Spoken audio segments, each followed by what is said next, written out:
വയനാട് ഉരുൾപൊട്ടലിന്റെ നടുക്കവും കണ്ണീരും തോർന്നിട്ടില്ല. അതിന് പിന്നാലെയാണ് കഴിഞ്ഞ ദിവസം കർണാടകത്തിലെ തുംഗഭദ്ര അണക്കെട്ടിന്റെ ഒരു ഷട്ടർ തകരുകയും ജലസമ്മർദ്ദം കുറയ്ക്കാൻ 27 ഷട്ടറുകൾ തുറക്കുകയും ചെയ്തത് അവിടുത്തെയും ആന്ധ്രയിലെയും നദികളിൽ വെള്ളപ്പൊക്ക ഭീഷണി ഉയർത്തിയിരിക്കുന്നത്. ഭൂഗർഭത്തിലായാലും അണക്കെട്ടുകളിലായാലും ഏത് നിമിഷവും പൊട്ടിയേക്കാവുന്ന ഒരു ജലബോംബ് പോലെ വലിയ ജലശേഖരങ്ങൾ ഉയർത്തുന്ന നിതാന്ത ഭീഷണിയുടെ അതിസമ്മർദ്ദമുണ്ട് വീണ്ടും സജീവ ചർച്ചയായിരുന്ന മുല്ലപ്പെരിയാർ അണക്കെട്ടിന്റെ കാര്യത്തിലും. കേരളത്തിന് ഒരു പരിധിവരെ ആശ്വാസവും അതോടൊപ്പം ആശങ്കാകുലവുമായ രണ്ട് വ്യത്യസ്ത സാഹചര്യങ്ങളുടെ പശ്ചാത്തലത്തിലാണ് മുല്ലപ്പെരിയാർ വീണ്ടും ചർച്ചയിലെത്തുന്നത്. ബ്രിട്ടീഷ് ഇന്ത്യയുടെ ഭാഗമായിരുന്ന മദിരാശി സർക്കാരും നാട്ടുരാജ്യമായിരുന്ന തിരുവിതാംകൂറും തമ്മിലുണ്ടാക്കിയ 999 വർഷത്തെ പാട്ടക്കരാറും അതിൻ്റെ തുടർച്ചയായി 1970 കേരളവും തമിഴ്നാടും തമ്മിലുണ്ടാക്കിയ സപ്ലിമെൻ്ററി കരാറും നിലനിൽക്കുമോ എന്ന വിഷയത്തിൽ സുപ്രീം കോടതി വിശദമായ വാദം കേൾക്കാൻ തയ്യാറായതാണ് കേരളത്തെ സംബന്ധിച്ചുള്ള അനുകൂല സാഹചര്യം. എന്നാൽ വയനാട്ടിലെ അതിദാരുണമായ പ്രകൃതി ദുരന്തവും സുർക്കിക്കൊണ്ട് നിർമ്മിച്ച തുംഗഭദ്ര അണക്കെട്ടിന്റെ ഷട്ടർ ഗേറ്റ് തകർന്നതുമാണ് കേരളത്തിന്റെ മനസ്സിൽ പതിറ്റാണ്ടുകളായി കുടികൊണ്ടിരിക്കുന്ന ജലഭൂത ഭീഷണിയെ വീണ്ടും തട്ടിയുണർത്തുന്ന ആശങ്ക. മുല്ലപ്പെരിയാർ അണക്കെട്ട് പൊട്ടുമോ? ശരാശരി മലയാളിയുടെ ആദ്യ ചോദ്യം ഇതാണ്. പൊട്ടുമെന്നും ഒരിക്കലും പൊട്ടില്ലെന്നുമുള്ള നൂറുകണക്കിന് വിദഗ്ധ അഭിപ്രായങ്ങൾ ശക്തമായുണ്ട്. അതിന് ഇരുപക്ഷവും ന്യായാന്യായങ്ങളും സാങ്കേതികത്വങ്ങളും അക്കമിട്ട് നിരത്തുന്നുമുണ്ട്. എന്നാൽ മുല്ലപ്പെരിയാർ മാത്രമല്ല, ലോകത്ത് എവിടെയായാലും മനുഷ്യനിർമ്മിതമായ എല്ലാ അണക്കെട്ടുകളും ഏതെങ്കിലും ഒരു കാലത്ത് തകരുമെന്നത് സാമാന്യ യുക്തിയാണ്. അണക്കെട്ട് തകരാൻ നിരവധി കാരണങ്ങളുമുണ്ട്.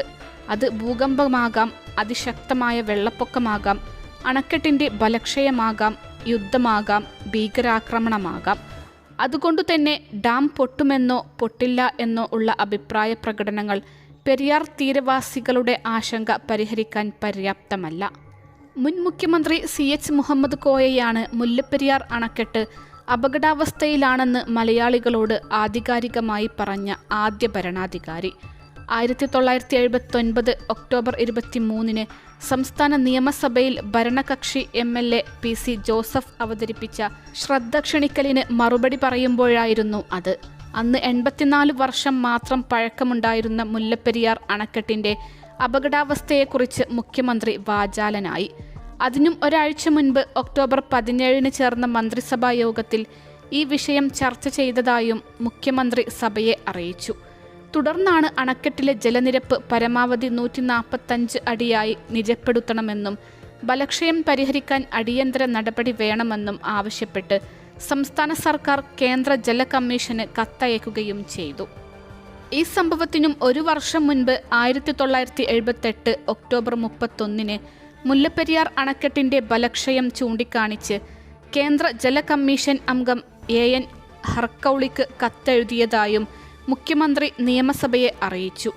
പിന്നീട് മുല്ലപ്പെരിയാർ വിഷയം ചൂടേറിയ ചർച്ചയാകുന്നത് 2000-ന് ശേഷമാണ്. അന്നു മുതൽ 2016 വരെ കേരളം ഭരിച്ച എല്ലാ മുഖ്യമന്ത്രിമാരും ജലവിഭവ വകുപ്പ് മന്ത്രിമാരും അതത് കാലത്തെ പ്രതിപക്ഷ നേതാക്കളും മുല്ലപ്പെരിയാർ അണക്കെട്ടിന്റെ അപകടാവസ്ഥയെക്കുറിച്ച് നിയമസഭയിലും വാർത്താ മാധ്യമങ്ങൾക്ക് മുന്നിലും ആവർത്തിച്ച് വ്യക്തമാക്കിയിട്ടുണ്ട്. നിരവധി തവണ കേരള നിയമസഭയിൽ അടിയന്തര പ്രമേയങ്ങളുണ്ടായിട്ടുണ്ട്. സർവകക്ഷി യോഗങ്ങൾ ചേർന്ന് വിഷയം ചർച്ച ചെയ്യുകയും അണക്കെട്ട് മൂലമുള്ള ആശങ്ക പ്രകടിപ്പിച്ച് പ്രധാനമന്ത്രിക്കും രാഷ്ട്രപതിക്കും തമിഴ്നാട് മുഖ്യമന്ത്രിക്കും കത്തെഴുതിയിട്ടുണ്ട്. കാലാകാലങ്ങളിലെ രാഷ്ട്രീയ താൽപ്പര്യങ്ങൾക്കനുസരിച്ച് അണക്കെട്ടിന്റെ കാര്യത്തിൽ അഭിപ്രായം മാറ്റിപ്പറയുന്നവരുമുണ്ട്. ഇന്നത്തെ മുഖ്യമന്ത്രി CPM സംസ്ഥാന സെക്രട്ടറി ആയിരുന്നപ്പോൾ വണ്ടിപ്പെരിയാർ മുതൽ മറൈൻ ഡ്രൈവ് വരെ സംഘടിപ്പിച്ച മനുഷ്യച്ചങ്ങലയെ അഭിസംബോധന ചെയ്ത് സംസാരിച്ചത് മുല്ലപ്പെരിയാർ അണക്കെട്ട് അപകടാവസ്ഥയിലാണെന്നും കക്ഷി രാഷ്ട്രീയത്തിന് അതീതമായി ഈ വിഷയത്തിൽ മലയാളികൾ ഒറ്റക്കെട്ടായി നിൽക്കണമെന്നുമായിരുന്നു. എന്നാൽ കഴിഞ്ഞ 8 വർഷത്തിനിടെ അണക്കെട്ട് ബലപ്പെടുത്താൻ പുതുതായി ഒന്നും ചെയ്തിട്ടില്ല എന്നിരിക്കെ മുഖ്യമന്ത്രി ആവർത്തിച്ച് പറയുന്നത് മുല്ലപ്പെരിയാർ അണക്കെട്ടിൽ യാതൊരു ആശങ്കയുമില്ല എന്നുമാണ്.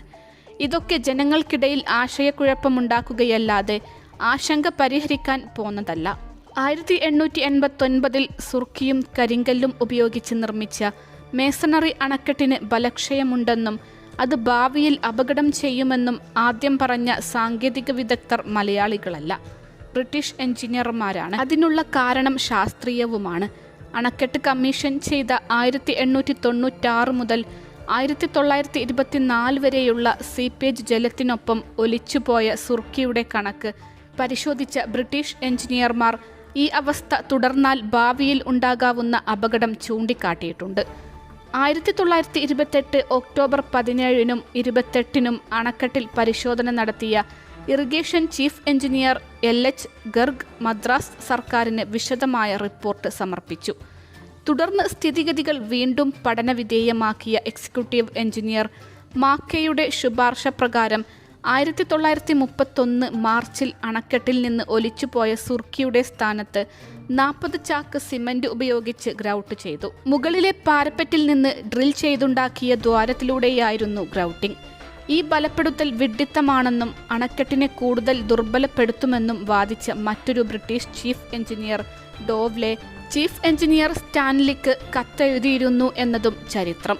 വീണ്ടും 1957 ഏപ്രിൽ മുതൽ 58 മാർച്ച് വരെയുള്ള അണക്കെട്ടിലെ സീപ്പേജ് ജലം പരിശോധിച്ചപ്പോഴും വൻതോതിൽ സുർക്കി മിശ്രിതം ചോർന്നു പോകുന്നതായി കണ്ടെത്തി.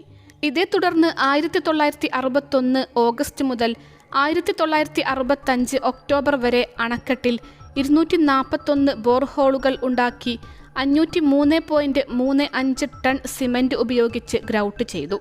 അതായത് അണക്കെട്ട് നിർമ്മിച്ച് ആദ്യത്തെ 69 വർഷത്തിനകം പ്രധാന നിർമ്മാണ സാമഗ്രിയായ സുർക്കി വൻതോതിൽ നഷ്ടപ്പെടുകയും പകരം 550 ടൺ ആധുനിക സിമന്റ് ഉപയോഗിച്ച് ബലപ്പെടുത്തുകയും ചെയ്തു. അതുകൊണ്ടുതന്നെ സുർക്കിയും കരിങ്കല്ലും ഉപയോഗിച്ച് നിർമ്മിച്ച മേസണറി ഡാം മറ്റൊരു വസ്തുവിൻ്റെ കൂടി പിന്തുണയോടെ നിലനിൽക്കുന്ന വ്യത്യസ്ത അണക്കെട്ടായി. ഇതുതന്നെയാണ് മുല്ലപ്പെരിയാർ അണക്കെട്ടിൻ്റെ ബലവും ബലക്ഷയവും വിലയിരുത്തുന്നവരുടെ പ്രഥമ പരിഗണനാ വിഷയം. കൂടാതെ 1924-ലും 1943-ലും ഉണ്ടായ അതിശക്തമായ പ്രളയവും പ്രതികൂല സാഹചര്യങ്ങളും മുല്ലപ്പെരിയാർ അണക്കെട്ടിനെ കൂടുതൽ ദുർബലപ്പെടുത്തി.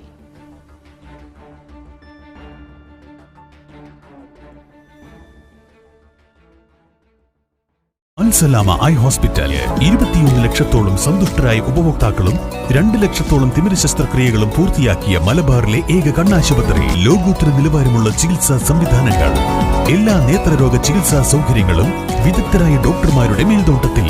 Al Salama eye hospital, hospital road, Perinthalmanna.